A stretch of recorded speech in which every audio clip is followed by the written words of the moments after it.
than you. That's what we're saying. Yeah. I really think, Stephen A., if I promise to take it easy on you in a couple debates, would you show up at least later on in the show? Please. Cats are scared, man. Yeah. You know, when you bring the business, this is what happens. They are. No, we are in good hands. So let's get into it, gentlemen, and we start with those Giants. Longtime Giants wide receiver Amani Toomer says sorry, not sorry, for Odell Beckham Jr. getting brutally honest with OBJ. Take a listen. Nobody cares about how you feel. Just play your game. Nobody cares about how, last night in an interview, he was talking about how the NFL is against him. You're not going to get any sympathy. You're Odell Beckham. You're on commercials. You're doing all kinds of stuff. Nobody feels sorry for you. So go change that whole line of thought. Yeah. You're a guy that people look up to. You're a guy that's ultra successful in this league. You're going through a little hard spell right now. Everybody goes through it. There's nothing special about your situation. I just want you to play your best football when you need to have it played.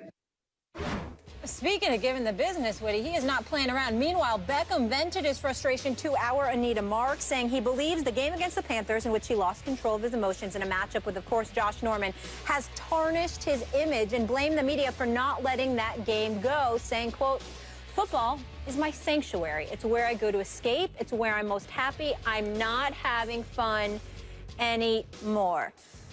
Damien, what needs to happen now? The man just needs to play ball. Listen, I think Amani Toomer hit it right on the head, because he seems like a guy that wants all the flash. He got the flashy hairdo. He has a commercial. He has the endorsements. He's playing in the biggest media market in the world.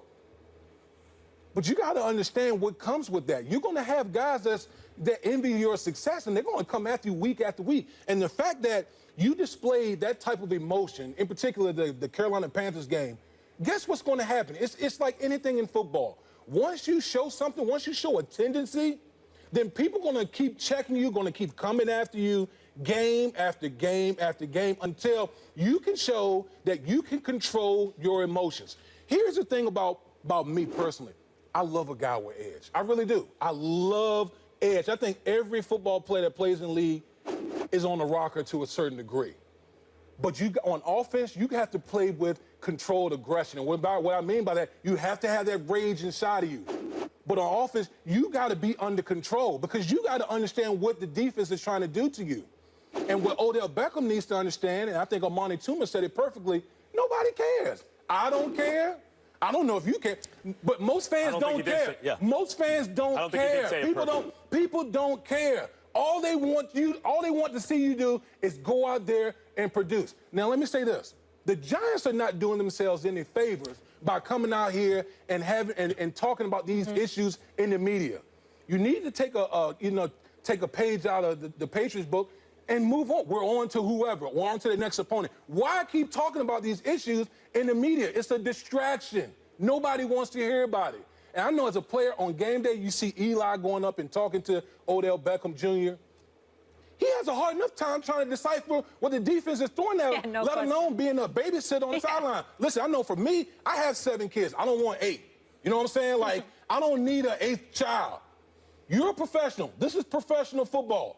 Do your job. In the discussion, man. Well, not exactly. I don't think Amani Toomer said it perfectly. I agree with his sentiment, and as a lifelong Giants fan, love me some Amani Toomer. Oh, here we go. However, people do care what Odell Beckham Jr. thinks. People didn't care so much. If it was Amani Toomer, he was a mere mortal receiver. He was not a next-level talent. He was a really good receiver. No, this Odell Beckham Jr. is something different. Actually, one of the problems is too many people do care what he thinks on social media, in commercials. Too many people are paying attention and validating this sense that he has that what he thinks about, how he feels about football is really important. Amani Toomer can't relate to that on an Odell Beckham Jr. level. Damian Woody, you can't either, even though you were a star and are now a star on TV. Neither can most of us. Odell Beckham Jr.'s level of fame and popularity, particularly in a social media age, is different than even stars of several years ago can relate to, and even huge stars, because he is an incandescent star in the NFL right now. Let me say this. Odell Beckham, and I feel like I want to address him directly. I get it. You feel like you're playing 4 different games. You have 4 different opponents every game. You have your actual opponent, who's more than one. It's their best corner plus their safety, every single game. I get that. You have the refs. It's true. The ref missed the call, and then you cost the team 15 yards for complaining about it. That's true. You feel like the media is another opponent. Also true. You have made the media an opponent, but I suppose any really famous football player, their every move is going to be scrutinized, though you haven't done yourself any favors there.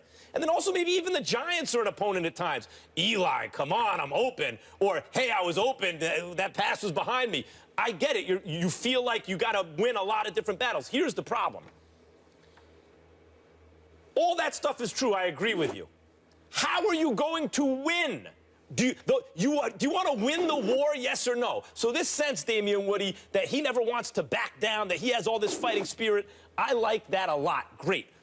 But the way you have to harness that is different than what he's doing. You can't win every battle. You have to look at the entire picture and win the war. And his strategy so far has been very short-sighted. I'm not going to back down. After I get hit, I cost the team 15 yards. They don't blow the whistle. You know what? I'm going to be slick and look for contact on the very next play, even though it could have gotten him ejected and probably should have gotten him ejected from the game. He is not thinking long-term or maturely. He's gratifying his own impulses, which is to hit right back. I'm glad he has that impulse, but maturity is about focusing that impulse. You know, I listened to all this stuff you're talking about, and it sounds like you're trying to have those built-in excuses for Odell Beckham Jr. You don't think Antonio Brown deals with these similar type of issues that Odell Beckham Jr. deals with on game day, where he's seeing double coverage? But you know what? He goes about his business, because what? Business is booming for Antonio Brown. See, the whole social media thing,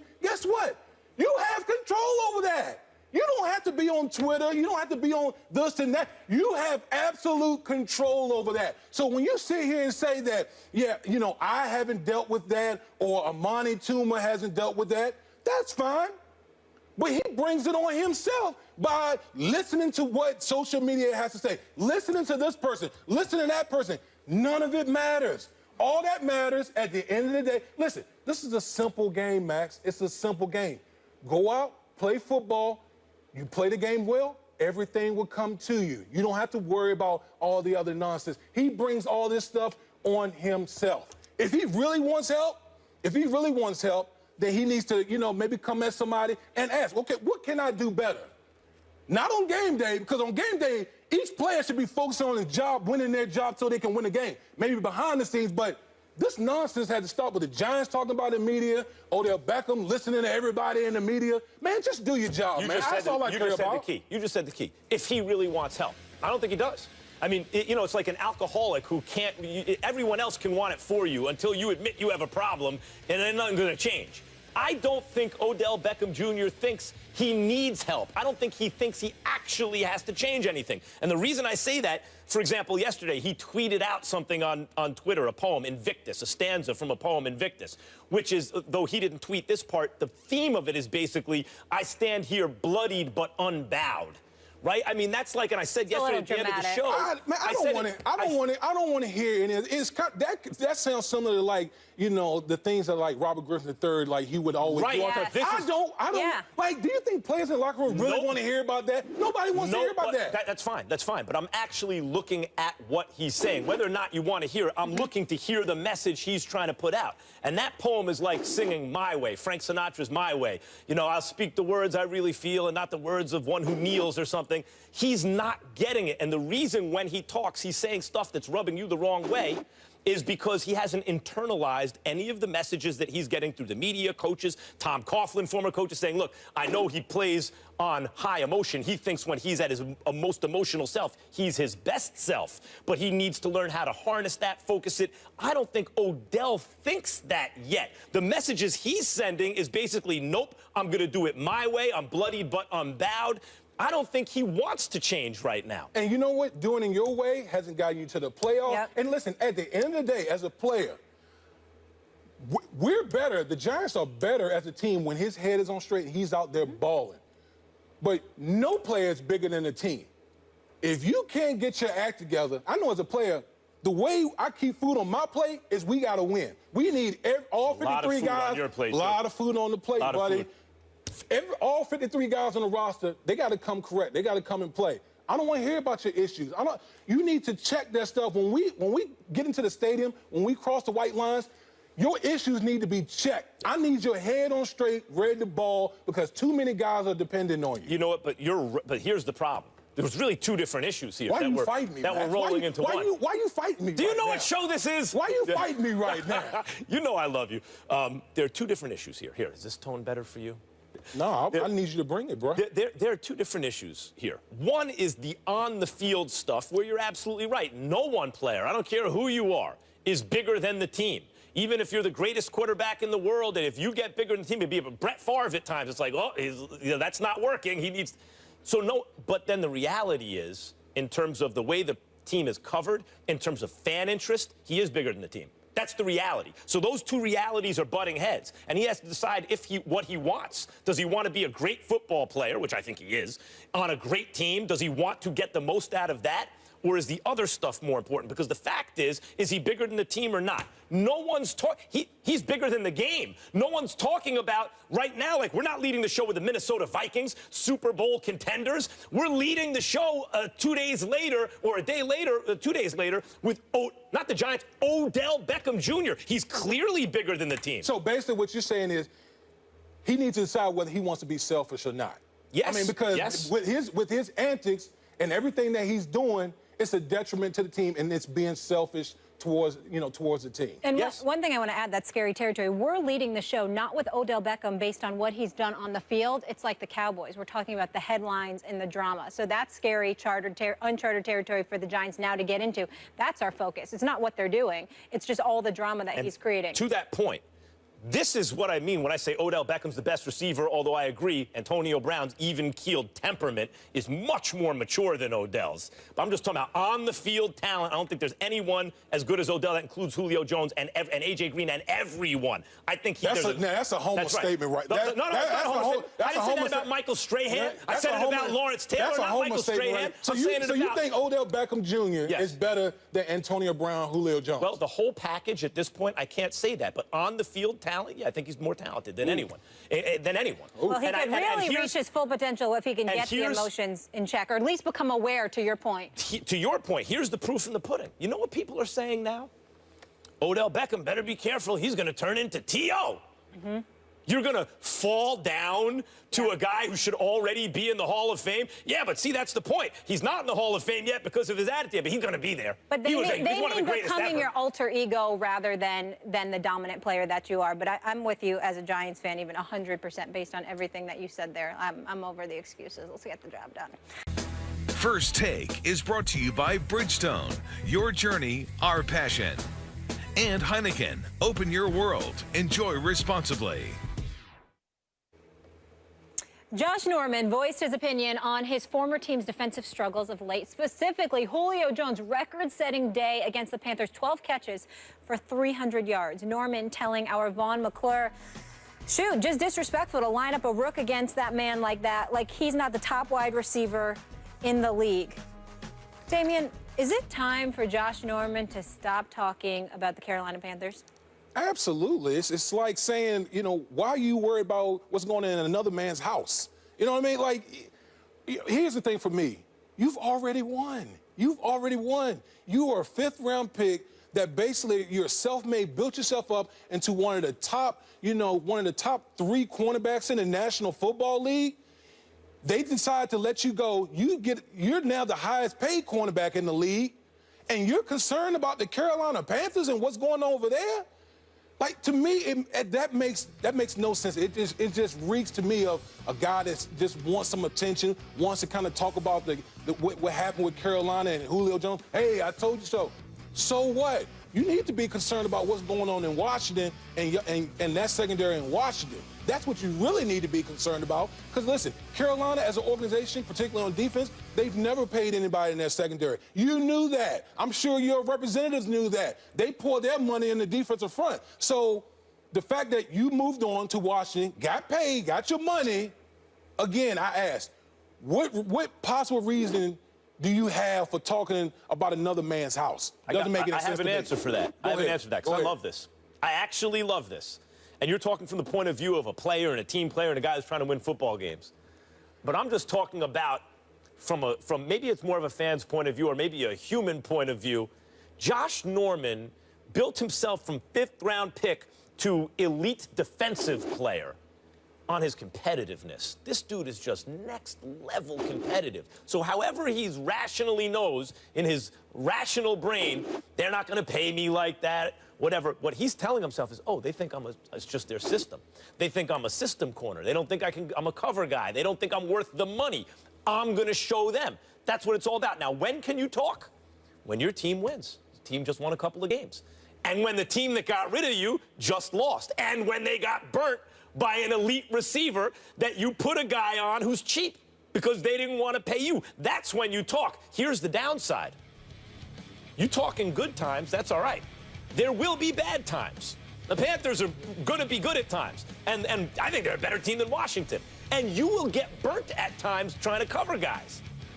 And that's when you're going to get criticized. And that's why I hate him because he's on Washington, I'm a Giants fan. But that's why I love Josh Norman, the player, because he's willing to put himself out there, knowing what the consequences are, knowing just like when, even though he's not really a cover corner who's just going to shadow a guy all day and everything, but knowing that even though that's not his job, he will still get blamed. When someone catches a touchdown pass and he's in the frame on your TV screen, oh, look, they caught it on Josh Norman. Knowing that, he'll still talk smack going into that game, knowing that the Panthers are going to win and that the Washington's going to lose, and there'll be weeks where they point the finger back at him. He's still willing to do it. He's willing to take that heat because he believes in himself. I love a guy like that. Listen, for him, he's just building up his reputation on TV. I get it. Okay, I guess it's part of this new wave of, professional athletes. They just want to brand themselves. But again, so you're gonna go talk smack about some rookies who are just going up against Julio Jones, who's just getting their feet wet. Like you haven't been toasted before, in particular like in practice with Deshaun Jackson toasting you in practice. I mean, to go out there and just to keep talking about the Carolina Panthers, bro, that makes you look silly. You're paid. You have the reputation. You're an all-pro type player.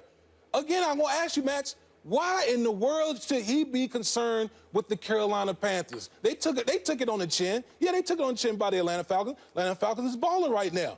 But again, Washington, he needs to be concerned about what the Redskins are doing as opposed to what some rookies in the Carolina Panthers secondary, what they're doing. He uses every little piece of motivation he can get. Now, I'm surprised at you, Damian Woody. I'm surprised at you. I don't get into all these, I'm going to use this for a motivational ploy. Listen, the fact that I'm stepping on the field and I'm getting challenged by the guy across me, that's enough motivation in and of itself. Why do I need to be motivated by, the Carolina Panthers, they released me, or, some rookie got toasted by Julio Jones? Who cares? I remember in 1998, the Yankees had won 125 games and the World Series, and Derrick Jeter was the biggest star in the world. I remember Jeter, who never stepped in it, right, never said anything, saying after the season at one point, they say we couldn't do it. And I thought, who said that? Everyone thought that you were going to win since you traded for Knobloch in the offseason. Everyone thought you were going to win 125 games. Who are these people who said you couldn't do it? When the actual opponent isn't there, the super competitive athletes have to invent them. Josh Norman actually has an opponent here. It's the Carolina Panthers. And everything he says is actually not directed at the rookie corner. He's actually giving him a pass. Look, you can't cover Julio Jones with a rookie corner. You can't cover him one-on-one. He's actually complimenting Julio Jones. Everything he says is directed at the Carolina Panthers' brains. He's saying, that was stupid to let me go. You're the team that didn't want to pay me. That was dumb. That was a mistake. And everything all the evidence he gives points to that. Well, let me ask you a question. Who brains do you trust more? The Carolina Brain Trust, who just came off a Super Bowl, or the Washington Redskins, who haven't done squat in I don't know how long? Who brains do you really trust now? Who, me? Yeah, you. Carolina. No, Carolina. Right. I'm talking about from his point of view. So this nonsense that you're talking about, I'm putting my faith in the Carolina Panthers. I don't know about this nonsense you're talking about. The bottom line here, matter of fact point is this. You need to be worried about the Washington Redskins, that secondary, because to me, the Washington defense, What have they done? What has he done in that Washington defense? Listen, at the end of the day, at the end of the year, we're going to be able to line all this up. And we're going to see where the Carolina Panthers are, and we're going to see where the Washington Redskins. I'll put my money on Carolina.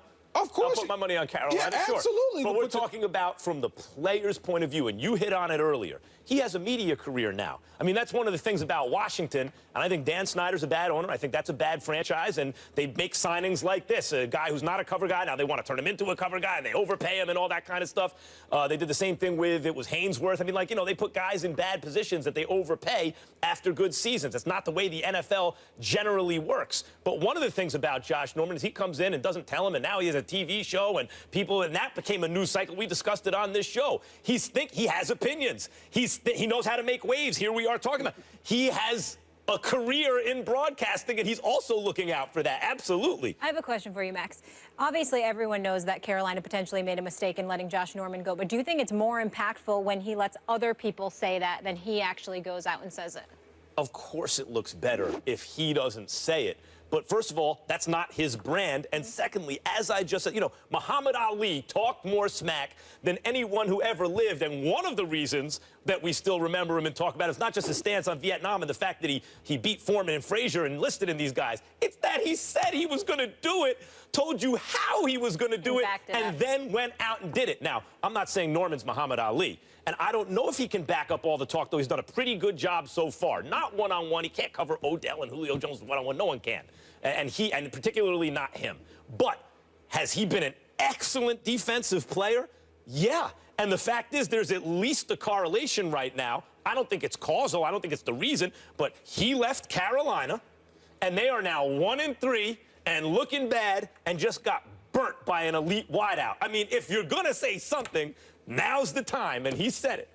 No question. I hope it holds up. Listen, after a Super Bowl, most teams have hiccups after the Super Bowl, you know, in particular a team that loses. So I just want to see how this whole thing plays out. Because right now you're yapping. You're doing a lot of talking right now off of one game. Mm-hmm. Man, don't let me see you getting roasted out there because you better believe he knows. He knows. And he knows that he's willing to take it. He's willing to take the heat. There was a great piece last night. I don't know if you guys saw it on E60. Lisa Salters did a whole interview with Josh Norman, his brother. It's really interesting. His whole journey, though, coming from the 5th round, what he did and everything he overcame. Definitely check that out. Stephen A. will be with us shortly. But coming up next, Brady, he's back in Vegas, has taken notice. I will explain. We will react after the break. The U.S. men's national team will play a historic friendly against Cuba in Havana. That's Friday at 4 p.m. Eastern on ESPN2. It'll be the first friendly the two have played since 1947. Very cool. It's win or go home tonight at 8 p.m. Eastern on ESPN. We'll have the NL wildcard game between the Giants and Mets at Citi Field, with the winner advancing to play the Cubs in the NLDS. And after the game, don't miss SportsCenter at night with John Anderson and Steve Levy. They'll have all the highlights, a full breakdown of the game, NBA preseason highlights, NFL news, everything else from a very busy time in sports. So as we approach Week 5 in the NFL, Westgate Las Vegas Superbook has ranked the NFL teams with the best Pro Football Championship odds, and no surprise, the dynasty that is New England has the best odds to win it all at 4-1, followed by Green Bay at 6-1, Seattle 7-1, Denver 8-1, and then Minnesota at 9-1. Max, I want to start with you here. Should New England be favored to win it all in Vegas? The answer is no. But first I want to explain what odds are really quickly. The betting line that Vegas sets, they're just trying to get equal action on both sides of the line, right? And then if there's more action on one side, the line moves. So those odds can change. But they're just trying to predict what the crowd is going to say. And if you read James Surowiecki's book, The Wisdom of Crowds, it explains why the line is so hard to beat. Because the crowd makes really good predictions. Everyone's wisdom put together, which is basically what a betting line is, will over time do better in terms of predicting things than the smartest member of the crowd. Think about that for a second. The dumb people actually make the crowd even smarter than the smartest person. It's weird that way. So the betting line says the Patriots, and that makes sense because most seasons in most sports, we know who's going to be in the mix. The Spurs, not this year because of Kevin Durant, but most years the Spurs will be in the mix. If you set the Spurs, you know, among the favorites, that's going to happen. Alabama, you know, every year. And the Patriots fall into that category, obviously. Every year, you want to sound pretty smart, pick the Patriots. They're going to be right in the mix. But how far do they get into that mix usually? Well, in recent years, that depends on the health of Gronk. Gronkowski's health determines that. Because Tom Brady, who, as I said, has at most a season and a half left. He could fall off the cliff any minute, given his age, is what happens in the NFL. But Tom Brady's greatness in recent years is his lightning-quick ability to read defenses and make great decisions with the ball. He reads things so quickly and makes such great decisions that they're always a playoff team. But when they advance in the playoffs, when they threaten to win a Super Bowl, is when he has a guy in Gronkowski that allows him to be less than perfect. Just chuck it in his direction. He'll come down with it. And when Gronk is on the field, the Patriots absolutely are among the maybe two favorites in the AFC. But when he's not, they're not. They're just not.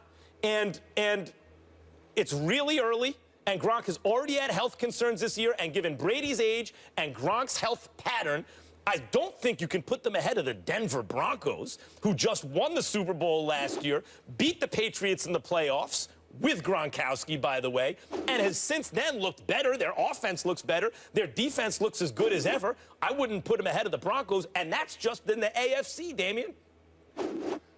Oh, Max, let me break this down to you. And here's why I believe the Patriots should be favored. When you go back, first of all, let's start with this year. Let's start with this year alone. Here we are at the quartermark, New England 3-1 without Tom Brady. You know, with Tom being suspended, what the Patriots were able to do? They were able to identify things that they could work on to become an even better team. You know what they've done? They've become an even better rushing team. Another thing that people don't talk about is their defense. They've always had an underrated defense. They got boatloads of talent on the defensive side of the football. They got their old offensive line coach back, Dante Scarnecchia, which has been a problem for the New England Patriots the past couple of years, the play up front. So when you combine all those things and the fact that they haven't really had to play Gronk because they've been doing so well. So all this time, Gronk has just been getting healthy. Now you enter into the equation Tom Brady, who we know is gonna come play with it like his hair is on fire.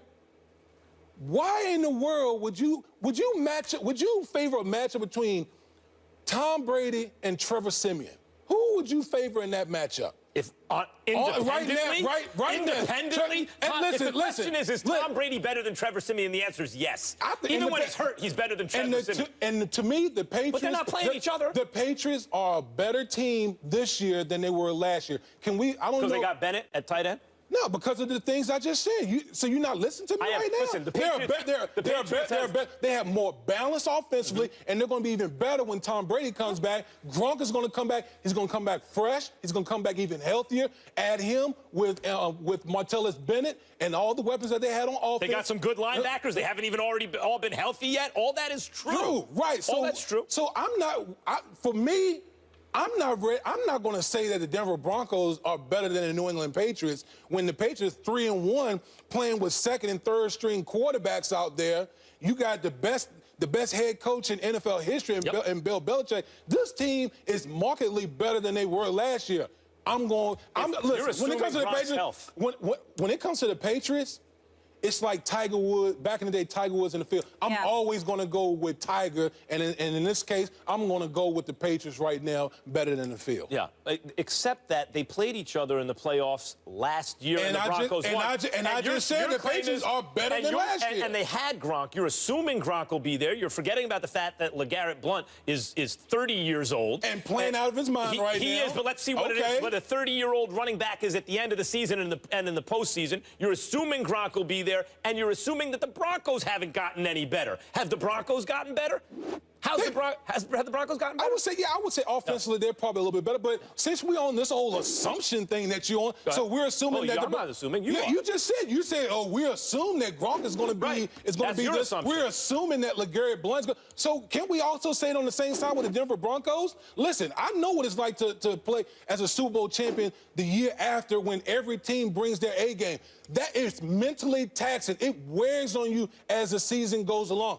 I don't know what the Denver Broncos are going to look like at the end of the season after playing a 16-game slate where every team is up because they're playing a Super Bowl champion. I don't know. What I do know is I know the Patriots are a much better team than last year. That's why I'm going to favor the Patriots. So far, they've taken out Cam Newton, Andrew Luck, and Andy Dalton. We're not even in week 5 yet. Wait a minute. Are we really talking about The Colts, Andrew Luck. I mean, yeah, okay, the Luck guy has name brand, but he's a come great on, man, quarterback. the Colts are trash, man. Let's be real. Well, see, yeah, the rest of the team is, but Andrew Luck ain't. Okay. And by the But way, last time I checked, it's a team sport. Those are three. One of the reasons people are down on the Panthers is the 1-3 record instead of the 2-2 record. One of the reasons they lost is because week 1, when they were flying high and everything, they had to go to Denver and play the Super Bowl champions. All I know is that the reigning Super Bowl champions who just beat the Patriots in the last postseason that was played are now undefeated and looking better than ever, but somehow the Patriots have leapfrogged them. And that's just the AFC,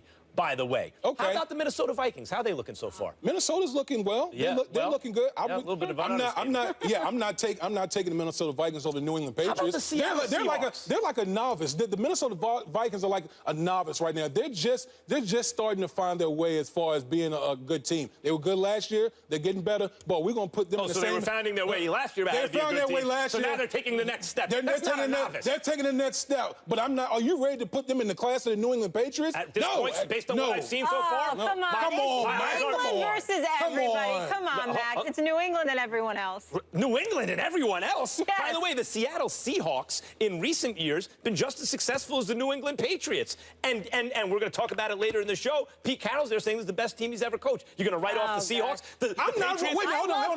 Listen, I'm not writing off anybody. I'm just making my case as to why I feel the Patriots should be the favorites Basically, what everyone's forward. argument on the Patriots was, and it was mine too, until I saw what the Broncos, the Broncos after a certain time would say, okay, I got to back off that, is that, look at them. They're 3-1 even without Tom Brady. Just imagine, we're projecting forward and imagining what they're going to be with Tom Brady, and therefore we're giving them the credit that they have not yet earned this season and leapfrogging them over another team that has earned that credit this season and last. And here's what we got to go to break, guys. Say your last. You have a quick last point? I want to say this about Denver Broncos and Trevor Siemian. We had the quarter mark. Everyone has tendencies. Yep. Let's see how he adjusts now.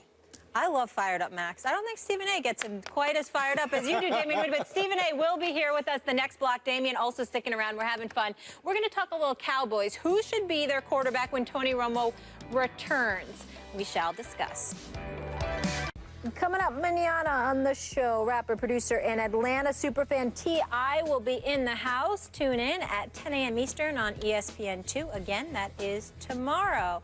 Speaking of today, though, look who's here. There he is. So nice to see his face. I'm sorry you had a tough morning. How you doing? Well, I'm fine. It wasn't my fault, so I'm good. You know, I understand when I only got a problem when it's on me. You know, if it's on other people, technical difficulties and all that stuff, these are the kind of things that happen. It happens to every network. It happened to us. It's no big deal. Damien Woody held it down. I'm proud of you, big boy. I was listening to you driving in. You were almost as good as me. I mean, not quite, but you know that the potential is there. So I want to give you props. And my man, Max Kellerman, holding it down the way that I expected him to hold it down. But now I'm back, so it's time for y'all to get smoked. Get ready. And by the way, Max, that stubble on your head, I mean, are they making fun of you? From this studio, yes, it looks considerably gray. You almost look like Moses. What are you about to do, part the Red Sea? Hold on. What is that? I know that you're not talking about facial hair stenciling in. This little thing went out in the late 90s. Yeah, I'm going gray. What are you going to do? All right, I got you. I understand, man. I understand. I'm here. I got some gray hairs coming in here as well. Stephen, here's my question. On the way, baby. You guys are all worried about your look. If I let you win 1 or 2 debates, will you promise to show up for the first half of the show from now on? Is that what's going on? Well, first of all, I was available for the first half of the show. Blame somebody else. That's number one. I was there from 9:30. Secondly, and more importantly, let's hear this. Let's understand something. I'm waiting for you to win a debate. You haven't won one yet. Listen, I'm almost getting to the point where I need to apologize on national television for the daily beatdowns that you get. We're going to have to have an intervention, I think, Molly. Just let them know what's happening. You don't want to talk to me. Because if we want to talk about I'm not scared of you, Damien. Okay, I'm not scared of you. You don't want to talk about beat downs. I don't have to worry about you. I don't have to worry about you, man. I'm on screen. I ain't near you. You guys are talking a lot of trash. You ready to do this? Let's do it. Former Cowboy and 3-time Super Bowl champion Jay Novacek weighed in on what should happen when Tony Romo returns. Take a listen. When Tony's ready to play, I'd sure enough start Dak, you know, and just always have that little backup situation going there. If things aren't going quite right, then you put Tony in. I think eventually he'll probably end up starting as long as he's healthy and everything's going great. But right now, you know, those first few games back, I would kind of let him get back into the feel of things before I throw him right in there as a starter. Novacek, of course, catching passes from Troy Aikman. He was a part of those great 90s Cowboys teams. Stephen A., do you agree with him when he says he should stick with Dak even when Romo returns? Well, again, I've said from day one, that depends on how Dak is looking at the time that Tony Romo is eligible to come back. I don't think 4 games sets the stage for the new guy to dethrone Tony Romo, even though I think that Tony Romo is impotent come postseason time. He doesn't get anything done. He does put up stellar numbers during the regular season and manages to win games on occasion. I think that what it comes down to is simply this, and I've said this from day one. It doesn't matter what the Cowboys' record is, or what their record is. If Dak Prescott is balling out up to the moment that Tony Romo arrives, you leave Tony Romo's behind on the bench. You move into a different era. Because at 36 years of age, with 2 back surgeries in the last 3 years, or 2 back injuries rather, in the last 3 years, along with a couple of other injuries, he is breaking down before our very eyes. Jerry Jones is on the record that he's not getting any younger. We understand the ineptitude that is the moribund Dallas Cowboys franchise, who hasn't won a Super Bowl in more than 2 decades, who had back-to-back-to-back 8-8 seasons where they lost the final regular season of a game with the NFC East crown on the line. They had a 12-4 record. It was the catch that wasn't the catch, and that was their best season in the last 20 years. 10 of those years, Tony Romo has been the quarterback for this franchise. He has not gotten it done. He has not produced it in the postseason. And as a result, you get to a point in time where the years is not something that Jerry Jones can count on in terms of being added to his life. Time is running out. He is on the record saying so I don't feel off the cuff by saying that. And as a result, you've got to go with your best opportunity. There's something to be said for continuity, fluidity rather, and so on and so forth. And if they have that with Dak Prescott, what the hell are you messing with that for? You leave it alone, you flow with it, and you ride into a new era with this dude because he is a young stud who has the poise, and more importantly, the team is clicking with him. You don't interrupt that. Revisit it in the offseason, but as of right now, you flow with what is because it is working for you. And God knows there's been very little that has flowed for the Dallas Cowboys franchise over the last 2+ decades. Leave well enough alone. Don't push your luck because you haven't had much of it. I would say this. Of course, if he's balling out of control, you got to leave Dak in there. If the Cowboys are like 6-1, 7-1, something like that, you got to leave him in there. That's the history of the league. I always bring up Kurt Warner, who not only got his job because of an injury, but then lost it to Mark Bulger, who was never as good as Kurt Warner because, you know, St. Louis was something like 8 straight wins at the time, something like that. And so he kept the job, even if it's not because of the quarterback. If it ain't broke, don't fix it. If the system's working, you stay with it. I don't expect either one of those things to happen. I think Dak is an excellent young quarterback. I think he's the real deal.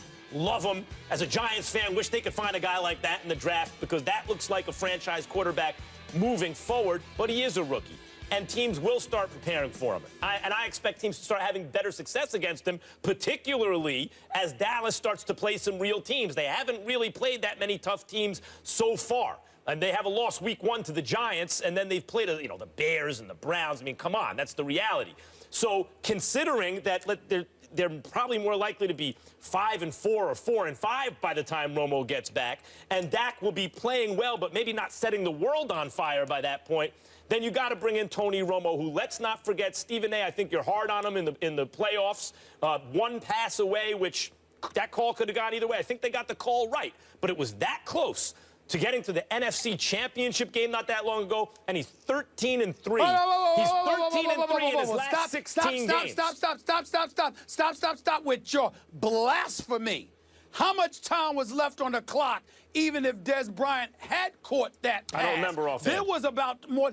I don't remember offhand either, but if my memory serves, I don't remember offhand, but I think it was more than 2 minutes. Aaron Rodgers at Lambeau Field against that Dallas Cowboys defense, I don't care if he had caught the pass. They would have found a way to lose that game. But they were very much in that don't game. Give me that. You're right. I shouldn't say the game was over at that point. That's where we're going. They were very much in that game. They could have easily won it. By the way, on the road against the Packers. Yeah, and Tony Romo can play. Listen, man. That's where he's going, Damien. That's where he's going, Damien. In his last 16 games. Here's my thing. Why are we talking about a game that was like an eternity ago? Both of y'all sound like y'all tap dancing like Gregory Hines. Just call it what it is. First of all, you stole my line. Wait a minute. First of all, you just stole my line. That's mine. And secondly, that is watch your mouth. You watch your mouth. Both of y'all out here tap dancing right now. My thing is this. Here's the deal. I don't tap It is time to turn the page. You know why? Because in football, more so than any other sport, your best ability is your availability. And Tony Romo is not an available quarterback. Tony Romo, throughout his career, has basically been an 8-8 quarterback. Would you agree with that, Stephen A. Smith? He's been an 8-8 quarterback. I said this for how many years? You got that from me. You got that from me. He's been an 8-8 quarterback. So if you are an 8-8 quarterback, I would rather ride with a rookie who has upside, who you can develop with the skilled players that the Dallas Cowboys have on that team, the offensive line that they have, Zeke Elliott in the backfield, Dez Bryant. I would rather put my chances on Dak Prescott than somebody who's just broken down, who's hobbling out on the field. Forget about it. I'm rolling with Dak. I'm turning the page. I'm moving forward. Whoa. You can continue to talk. First of all, I have a couple of questions. Number one, don't be disrespectful. You're a guest. Number two, don't steal my line, because that was my line about the Gregory Hines. Don't steal my line. My mama told me, if you come over somebody's house more than once, then you can go in somebody else's refrigerator. You're not a guest anymore. And why we got to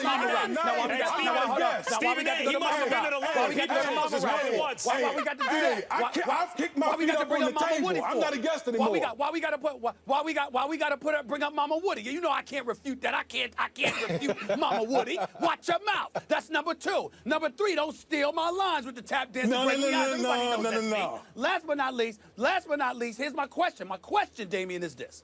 Question.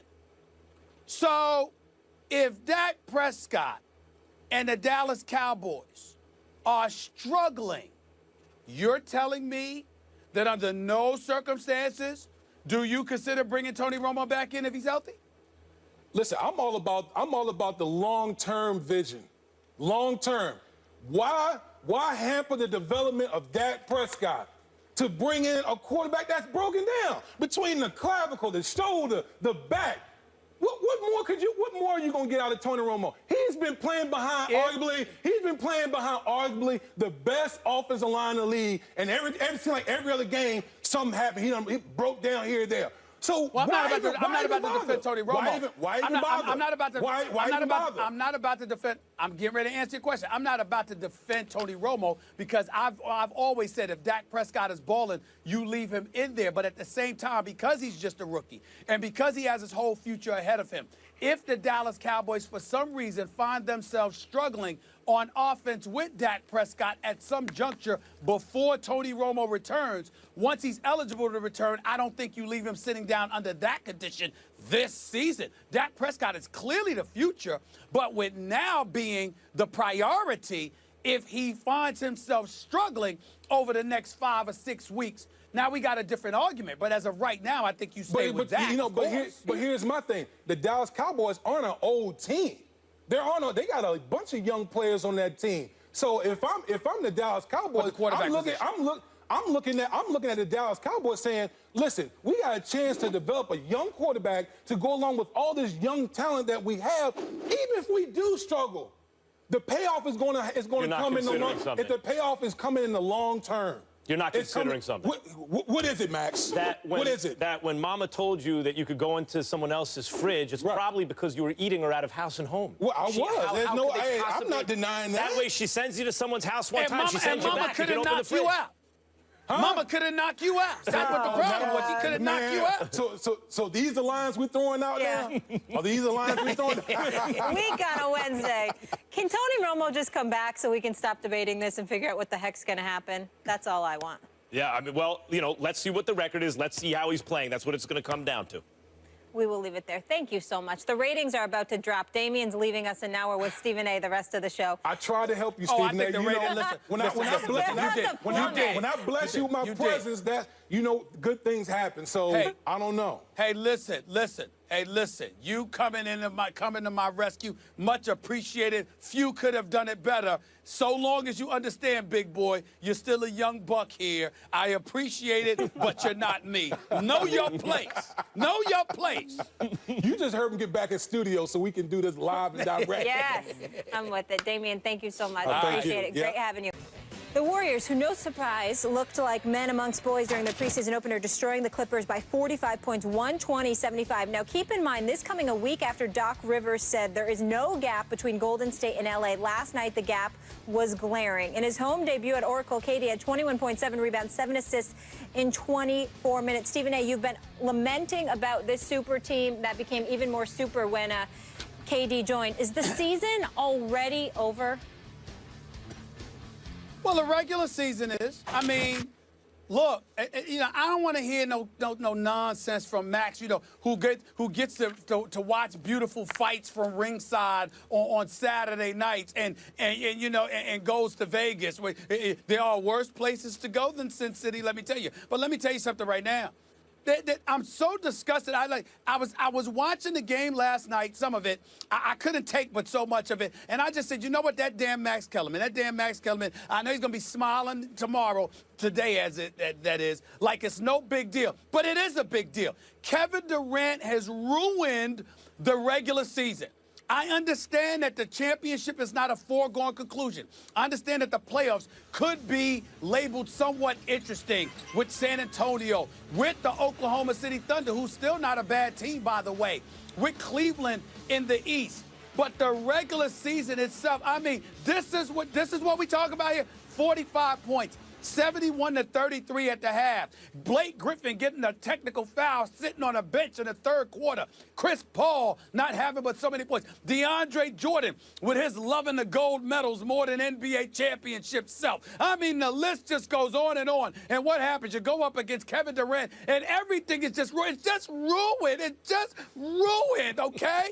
This is Kevin Durant, one of the top 3 players in the world, who goes to the team with the best regular season record, with the reigning 2-time league MVP, with the best shooting backcourt in the world that we've ever seen in the NBA. This is what we get. I mean, just an annihilation. No answer whatsoever for the Golden State Warriors. They could put up 120 a night if they wanted to. And I'm just saying, this is what y'all want. This is what the Max Kellermans of the world want. This is what the basketball fans out there want. Listen, I'm going to watch everybody else. It'll be interesting to watch these other teams. But I'm not going to lie to you. I'm not that interested in seeing Golden State in the regular season. Not the regular season. They've ruined it. Kevin Durant has ruined the regular season. He is too great of a player to end up there, of all places. 6'11", 6'10", 6'11", 7'6" wingspan, can handle, can pull up from 30, and he's within one game of an NBA Finals, loses and goes to the team he loses to. I mean, you just can't make this up. I am so disgusted because I am old school. I love competition. It means everything to me. And this guy ends up going and joining the enemy instead of looking forward to going up against them. The whole regular season's fun. Y'all want to watch Golden State. I really don't. I really don't. I'm just disgusted because, to me, I don't see how in a 7-game series you can figure things out, make it hard, make it difficult or whatever. But on any given night, 82 games, unless Golden State takes the night off, I mean, who wants to see Golden? I don't understand it. Oh, man. Well, as usual, you're wrong, Stephen A. Smith. Saying that Kevin Durant ruined this upcoming regular season is like saying the 1992 Dream Team ruined the Olympics. That was spectacle. That was awesome to watch. Here's the difference. Imagine if in 92, instead of just destroying the rest of the world, and that includes in the gold medal round, waiting for the Dream Team in the gold medal round was the Redeemed Team. Waiting for Jordan and Pippen and Barkley and Patrick Ewing and all those guys, waiting for them was LeBron James and Chris Paul and all of those guys. Because that's what we have here. Yes, of course, the Golden State Warriors, assuming health, will be unchallenged during the regular season and even in the Western Conference playoffs. I feel differently than you. I think in a 7-game series, you're less likely to do anything against them because over time, you will actually find out who's the better team. And it's so clear that they're the better team. Doc Rivers is right. There's no gap. That's a Grand Canyon between them and the Clippers, who weren't communicating on defense, which you have to do. And even then, it ain't going to help you that much against this Golden State Warriors team.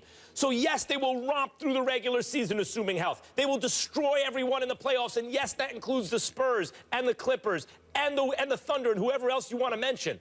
But waiting for them in this year's upcoming finals, this season's upcoming finals, is another super team that they just split the last 2 finals with. This is one of the most epic setups to a season and postseason in the history of American team sports. And you're lamenting the fact that the Warriors are going to be this awesome? Why? Because the GM didn't pull the trade? Because when a general manager does this, these teams are roundly praised. When Brian Cashman, I mentioned earlier in the show, brings in Chuck Knobloch before the 1998 season, and the Yankees win 125 games, everyone lauds them. But when the player decides through free agency, which he earned, he did not have a choice what team he went to. He played 7 years for that team. You're talking to the wrong dude. And now when he decides, I am a player's guy. I am a player's guy. I have religiously been a player's guy all my career. I am all about the players. Here's the problem. First of all, if the GM, this is not baseball, this is basketball. And if the trade was made, the likelihood they would have had to give up mega parts in order to get a guy the quality you can sign of Kevin guys Durant. in baseball. He would have. No, wait a minute. You can sign them, but what I'm saying is just signing them. If you had traded for them in the NBA, you have to have equitable compensation. It's rare that you're able to pull off a heist where you get a Kevin Durant by giving away nothing in return. It doesn't work that way. Miami got LeBron James and Chris Bosh. Time out. Miami got LeBron James and Chris Bosh. Miami, LeBron James, Chris Bosh, D. Wade, in 2007 signed 3-year deals with an opt-out in 2010. As I reported on many occasions, it was never supposed to be Chris Bosh. It was always supposed to be Carmelo, who was in Miami. But Carmelo wanted his 5 years, $80 million from Denver because he sat up there and said, I'm not letting go of that kind of money instead of betting on himself, which is why Bosh ended up there with D. Wade and LeBron. Secondly, LeBron, even though people want to call him out, I got some of my boys always calling LeBron out for leaving for Miami to begin with. Keep in mind that Miami was 47-35 the year before. They got bounced out in 5 games in the first round by Boston. Boston still had the big 3 in KG, Ray Allen, Paul Pierce, and Rondo was there.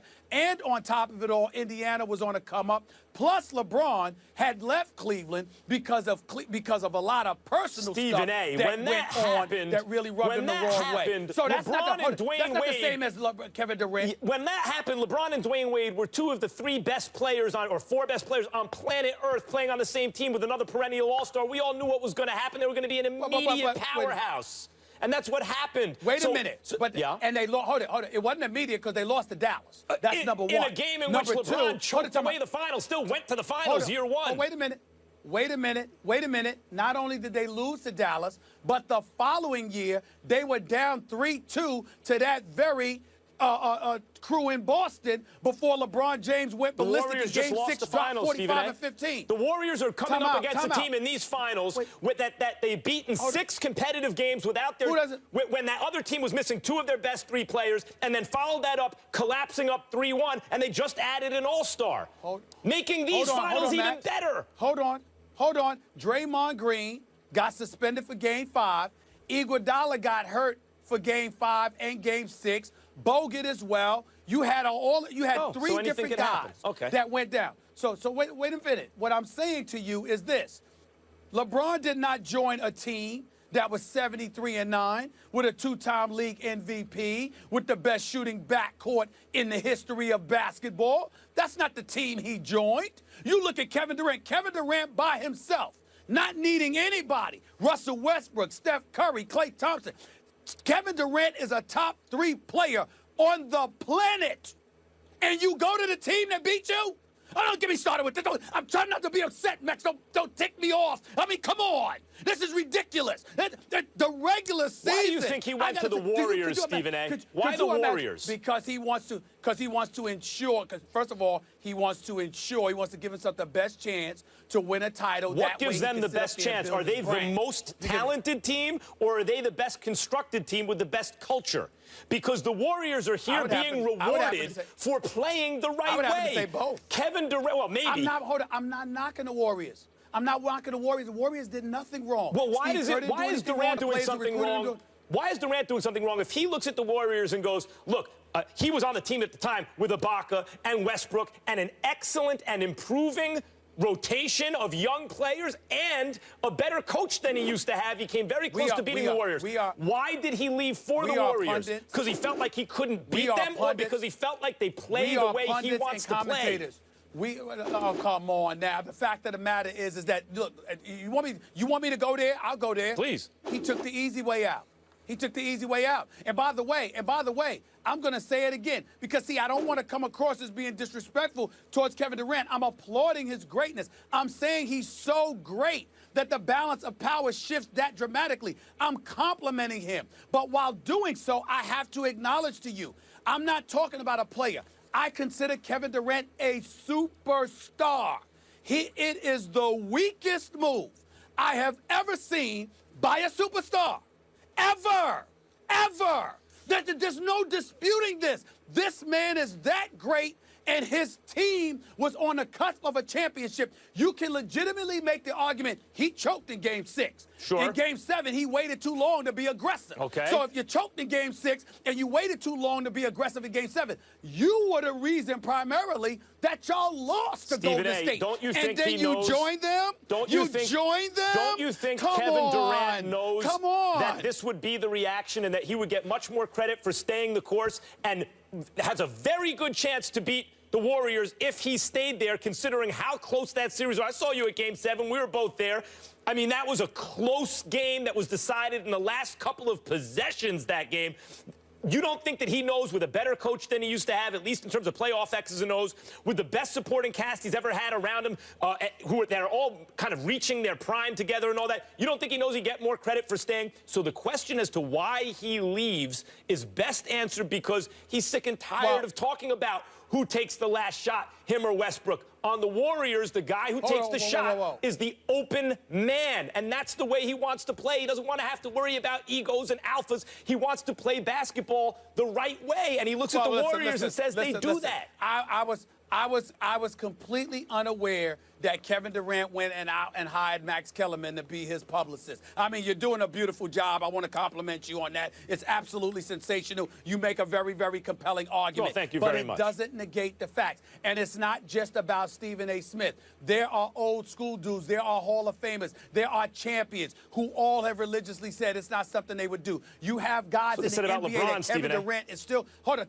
on. You have guys in the NBA who Kevin Durant have walked up to as we speak. I'm not talking about this moment, but throughout the offseason, asking guys all over the place, how do you feel about what I did? Do you think I did the right thing, or whatever the case may be? There is no question that Kevin Durant is a superstar. I know he's a great guy. I don't care what issues he might have with what I'm saying. I think he is a superstar of the highest order and a good person. But the move to go to Golden State, not anywhere else. He could leave for anywhere else. But to go to that team is the weakest move I have ever seen by a superstar, and it does not compare in any way to LeBron, because Miami was not Golden State.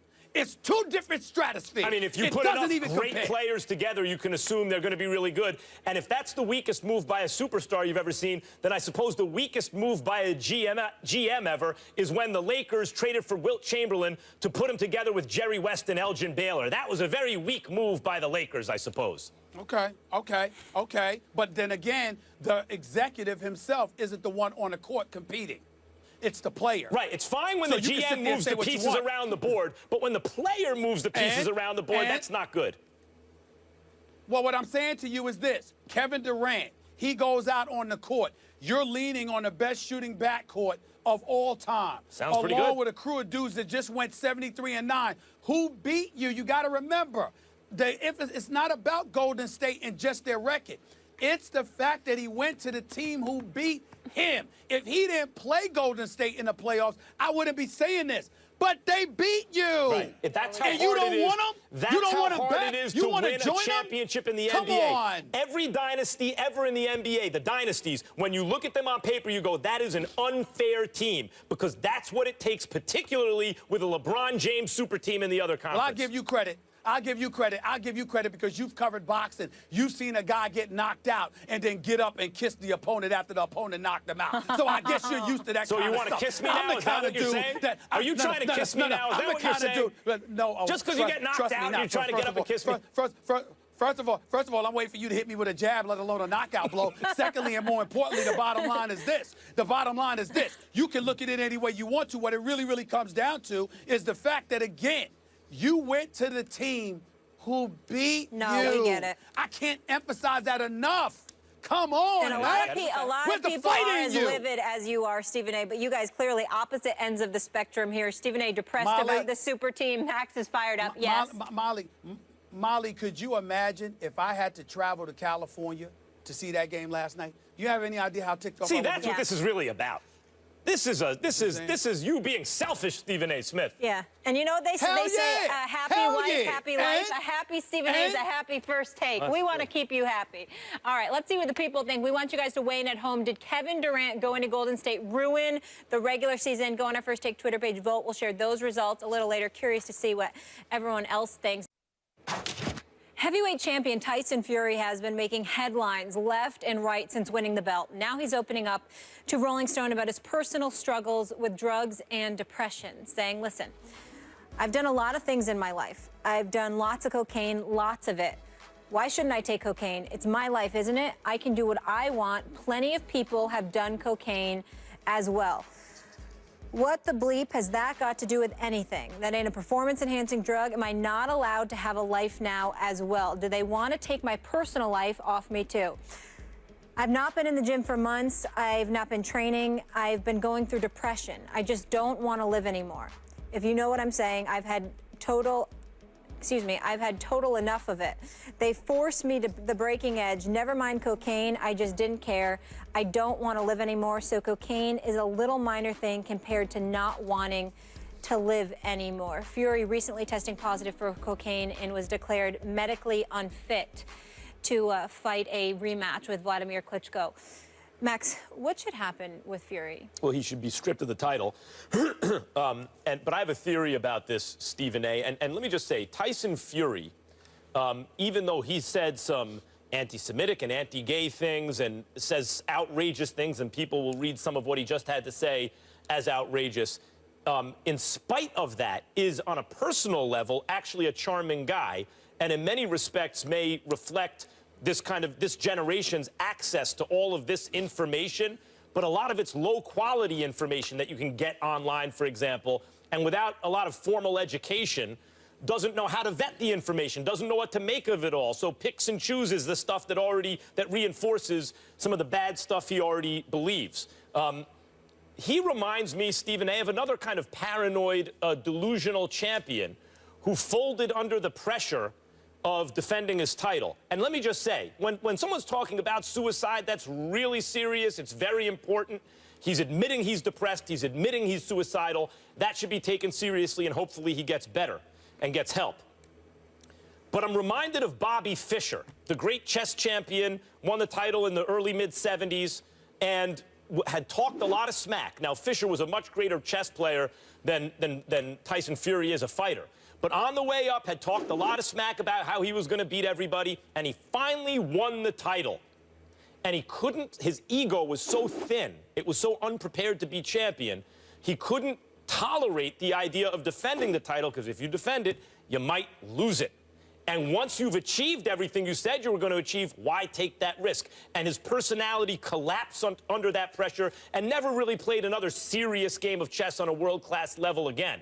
Tyson Fury's no Bobby Fischer for his sport. He had a much rockier road to the title, but he was undefeated, and he talked smack the whole way. And when he eventually won the title, Stephen A. Smith, it was against a great champion, long reigning. Yes, Vladimir Klitschko was old, probably not as good as he once was, maybe didn't take Tyson Fury seriously enough. It was a terrible fight, one of the worst heavyweight fights you ever want to see.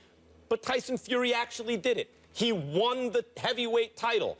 And now the thought that he's accomplished that, of having to defend it, I believe his personality is collapsing under that pressure. That's my read of this situation. Well, first of all, you're right about the fight. It was one of the worst fights I've ever seen.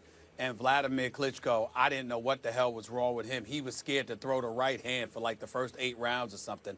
I couldn't believe how much aggression he lacked. I was very, very surprised by that. But it was one of the worst fights I've ever seen, to be quite honest with you. Tyson Fury, I think when he won the title, he stood in the ring and sang to his fiancée or his wife.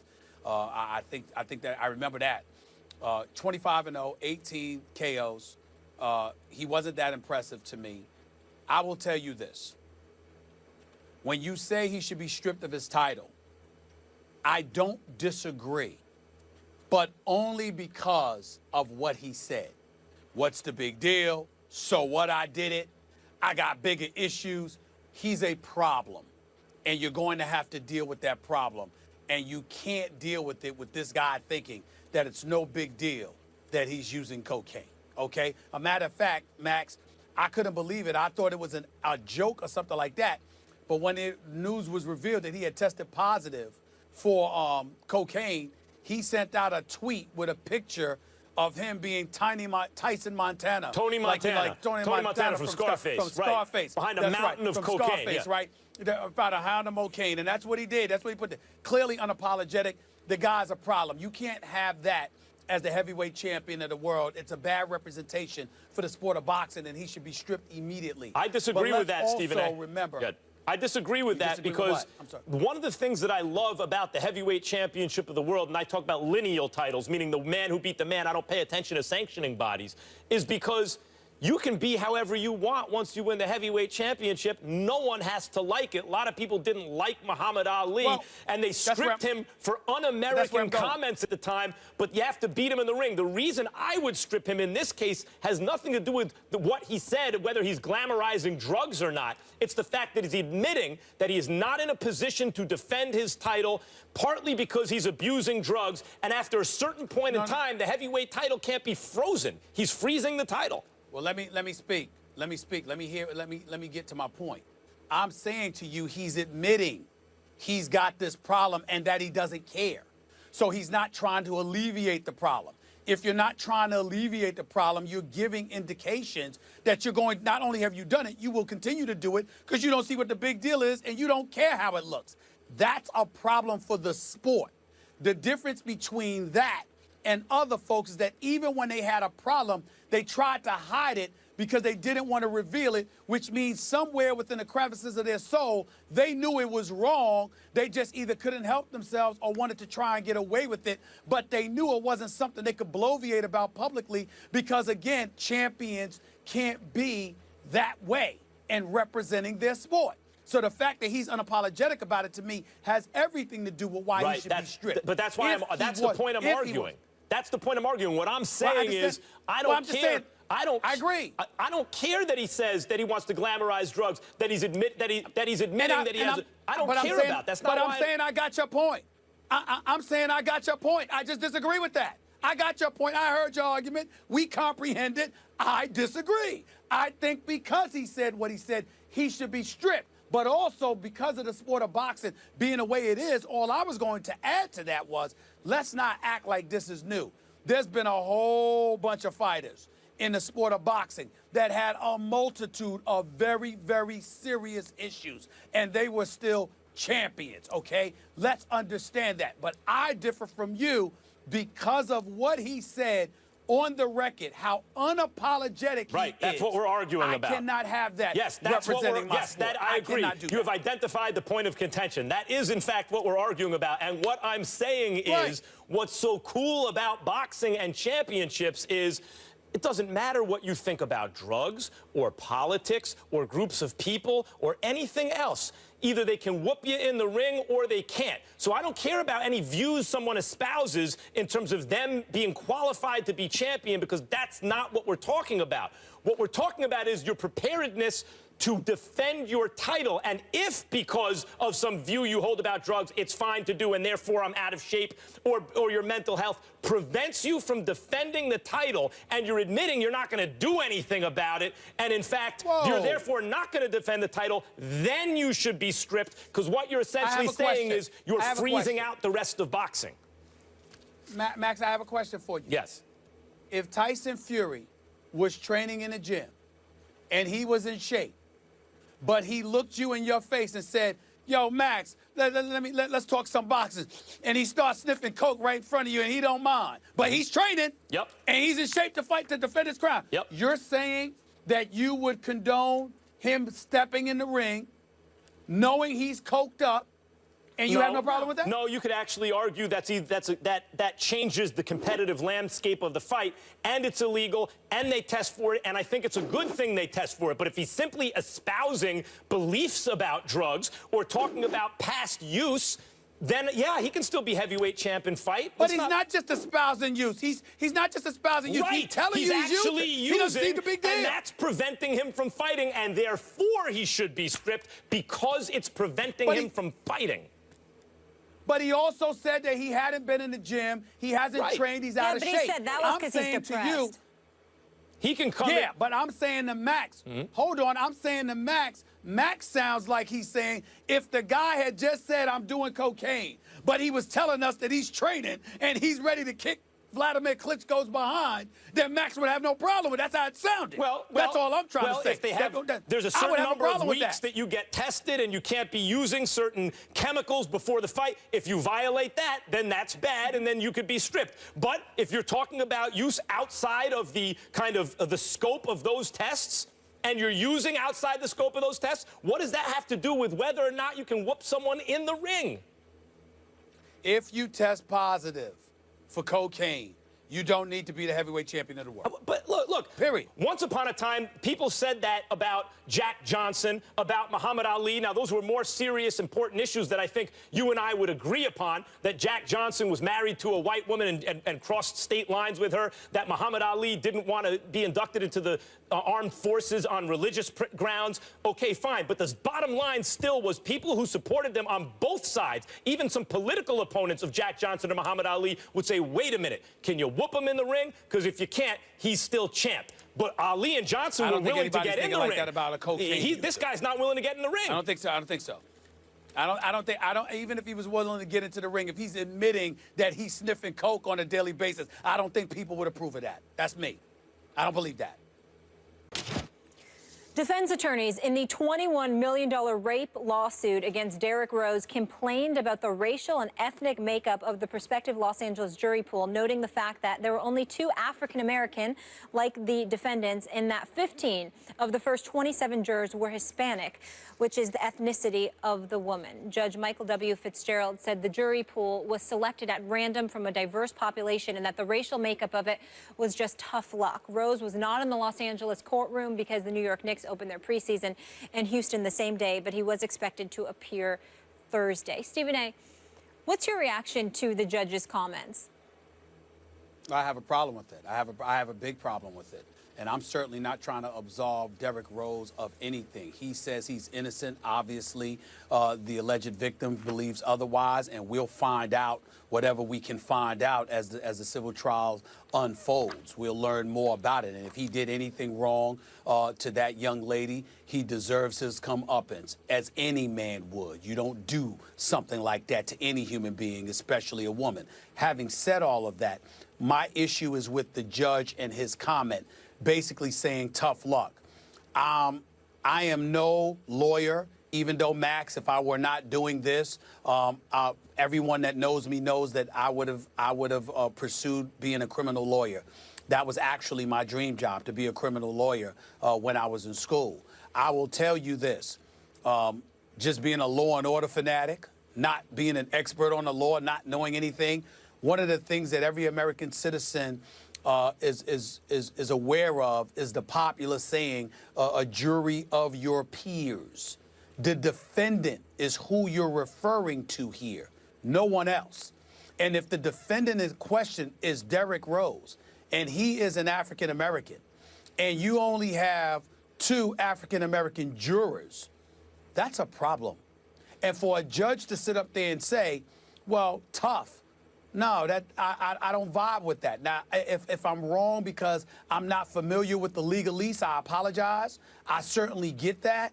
But the flip side to all of this is, let's be very, very clear here. When you are a defendant and you are on trial in any capacity, maybe it's different for a criminal trial than it is for a civil trial. I'm not sure. I do not know the answer to that question. But I've always been under the impression that if you are a defendant in a courtroom and a jury is judging you, rather, then it is supposed to be a jury of your peers. And if Derrick Rose is bringing that into question, I think that's very legitimate on his part, and I think it warrants a different answer from the judge than tough luck. I definitely think that that's the case, particularly, and I'm going to go here, you're an African American in this country. Well, listen, we've been talking about police brutality and all of that other stuff. Let me be very, very clear. As an African American, the African American community has historically had issues with the justice system, not just police officers. When you go to court, when you go to trial, when you look at juries, when you're thinking about a judge, when you think about the laws in place, there are a bevy of questions that raise the eyebrows. And so for me, this is one of those things where it's applicable. You're Derrick Rose, you are an African American, you are a superstar multimillionaire athlete, you are involved in a civil trial where the alleged victim is claiming that you and 2 others raped her. Okay, you deserve what you get if you're guilty, I tell you that much. But the jury should somehow represent him. And 2 out of, 10, 11, 12 jurors doesn't seem to fit that bill, Max. It just doesn't. Derrick Rose has been treating this in the press, it seems, a bit casually. He's not giving the standard no comment answer when he's asked questions. He's answering every question. And maybe he should be, maybe he's not aware of how serious the accusations are, or maybe he is innocent and believes he is innocent and feels, therefore, that justice will prevail and he can answer questions openly because there hasn't been a settlement in this case. He is answering all the questions. But the defense, his defense team, believes that, and defense attorneys, period, believe that the ethnic composition and racial composition of a jury is important in terms of getting just verdicts for their clients. And we'd like to believe we live in a post-racial world, and it wouldn't be, which is why I suppose if you're in a given neighborhood, you just do a random selection, and whatever the composition of the jury is, it is. But the fact is, when the judge says, hey, that's just your tough luck, to Derrick Rose's defense attorney, it is his tough luck because at the very least, defense attorneys believe, who are getting paid to get their client off, believe that that they will not get as good of an outcome if they're underrepresented in terms of the racial makeup of the jury pool, of the jury, rather. Well, and so it is very tough luck for him because we don't, in fact, live in a post-racial world. These things do seem to have an effect on outcomes. Well, you're absolutely right about that, and that was my point. I also want to sit there and make sure that I don't absolve Derrick Rose. First of all, he should have been there for jury selection. A preseason game ain't more important than this. Missed the damn game. He certainly missed enough games for lesser reasons in his career.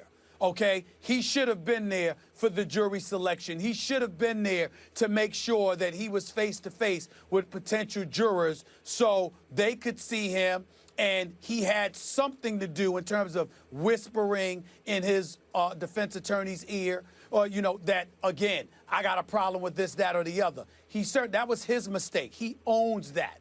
But the racial composition that you alluded to, it's not something to be ignored. It's something that black people have complained about throughout history. That's one of the things we've complained about with our justice system.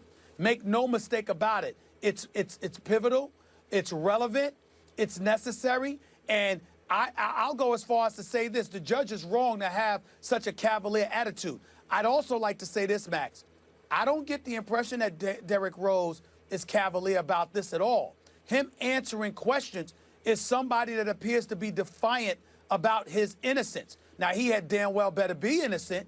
There's no question about that. But he is somebody that is unwise as it may be, is stupid as it may be. The fact of the matter is he's somebody that cannot be accused of ducking this issue, because every time you put a microphone or a camera in his face and ask him a question, he's not running from it at all. But I think He's it is fair to steadfastly. I understand what you're saying. I don't say cavalier, but maybe a little bit casual in terms of it, rather than giving no comments, actually giving the comment in terms of not missing a preseason game. And that can come off one of two ways, at least two ways. Okay, not missing a preseason game. Right. Not missing a game. When you put the whole picture together, it can either come off to people as, oh, well, he must really be or believe he is innocent of these charges, or he would be taking this, at least the appearance would be he's taking it more seriously, or he doesn't get how serious this whole thing is, and therefore is part of a problem from a societal point of view.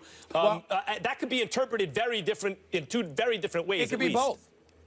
It could be both. It could be that he is coming across as relatively innocent with his willingness to speak on the issue, but then the flip side is him missing a portion of it to play in a preseason game.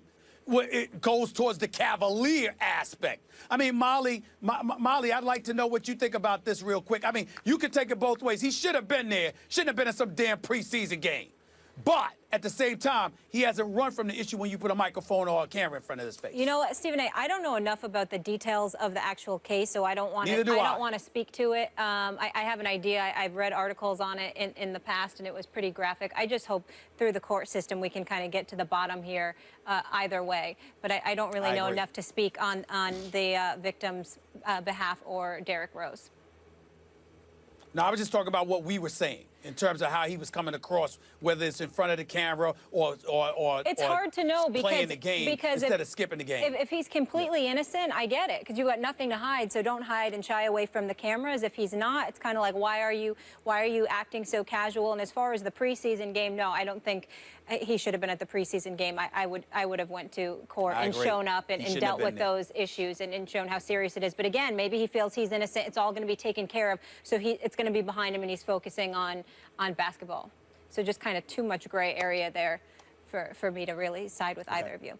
But coming up next, we are going to stay with the NBA. Did Durant's decision to take his talents to Golden State ruin the regular season? We will reveal those results after the break.